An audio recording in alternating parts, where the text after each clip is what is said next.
welcome to episode number two, Back to Basics. Light load, heavy reps, heavy load, light reps. Which exercise method is the best one to go?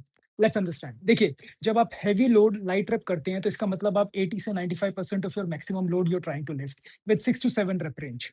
उसमें जब आप lift करोगे तो आपकी जो muscles होती हैं उसके ऊपर जो टेंशन या फटीग जनरेट होती है वो मैकेनिकल टेंशन होती है क्योंकि you are lifting heavy load, जिसकी वजह से जो मसल्स होते हैं उसमें माइक्रो टीयर आते हैं। बॉडी उस समय दो हार्मोन रिलीज करती है, एक होता है आपका टेस्टोस्टेरोन और एक होता है आईजीएफ-1।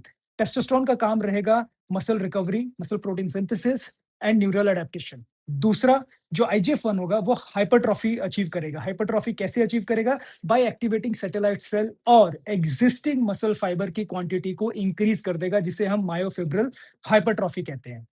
अब इस प्रोसेस के दौरान आपकी जो स्ट्रेंथ है वो इंक्रीज होगी, आपका जो मसल मास बढ़ेगा उसमें जो डेंसिटी होगी, आपने सुना होगा कि डेंसर लुक लग रहा है, वो उसी की वजह से होता है because the quantity of muscle fibre has gone up. And तीसरी चीज जो आपको अचीव होगा होगा न्यूरल अडेप्टेशन। न्यूरल अडेप्टेशन का मतलब होता है ब्रेन और नर्वस सिस्टम की adaptation to recruit maximum muscle fibre for a particular exercise to lift heavy load. अगर आप लाइट लोड हैवी रेप्स करते हो तो उसके अंदर जो आपकी मसल फाइबर्स के ऊपर टेंशन आता है वो होता है मेटाबॉलिक स्ट्रेस। मेटाबॉलिक स्ट्रेस का ये होता है कि उसमें आपकी मसल्स के अंदर लैक्टिक एसिड का production, hydrogen ions, inorganic phosphate और जो सेल होते हैं मसल सेल वो सूज जाते हैं। आपने सुना होगा ना, जब आप हैवी रेप्स कर रहे होते हैं आपको जलन जैसी फीलिंग होती है, वो उसी की वजह से आती है बिकॉज लैक्टिक एसिड बहुत ज्यादा फॉर्म हो जाता है। अब इसके अंदर क्या होगा, hormone will act as a stimulator for IGF one also.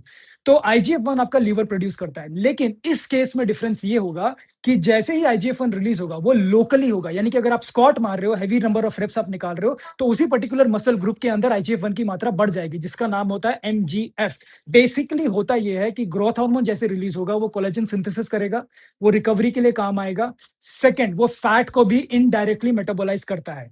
तीसरा, आपका जो आईजीएफ-1 होगा वो सार्कोप्लाज्मिक हाइपरट्रॉफी यानी मसल मास बढ़ाएगा, लेकिन एग्जिस्टिंग मसल फाइबर के साइज को बढ़ा के उनके एरिया को बढ़ा देगा, जिससे उनकी ग्लूकोज अपटेक की मात्रा बढ़ जाएगी, यानी ग्लूकोज को अंदर लेने की मात्रा बढ़ेगी, ग्लाइकोजन स्टोरेज बढ़ेगा और उस सेल के अंदर जो माइटोकॉन्ड्रिया बैठा हुआ है, जिसे हम पावर हाउस भी कहते हैं, वो उसकी एंजाइम्स जो होते हैं उसके प्रोडक्शन को भी अप कर देगा। तो ओवरऑल आपका जो मसल मास बढ़ा वो एग्जिस्टिंग मसल फाइबर के साइज की वजह से बढ़ गया।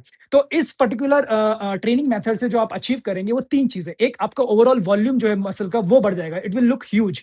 सेकंड, जो कैपिलरी डेंसिटीज होती हैं उस पर्टिकुलर मसल ग्रुप में जहां ब्लड फ्लो आपका पहुंचता है वो बढ़ जाएगी। और तीसरा, आपका इंड्योरेंस बढ़ेगा। अब आप पूछेंगे कि दोनों मेथड में से कौन सा बेस्ट है? I would say both the methods are good. कोई बेस्ट कोई खराब है ही नहीं। आप एक काम करिए, 6 से 8 हफ्ते एक मेथड को फॉलो करिए, उसके बाद 6 से 8 हफ्ते दूसरे मेथड को फॉलो करिए। The only difference that lies between these two method कि एक में आपका स्ट्रेंथ बढ़ता है, no doubt. Second, neural adaptation बढ़ती है। दूसरे में आपकी स्ट्रेंथ मॉडरेट ही रहती है, इतनी ज्यादा नहीं बढ़ती, बट आपका जो गोल है मसल मास को इंक्रीज करने का वो बढ़ जाएगा।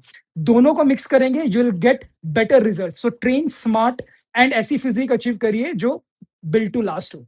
Thank you so much.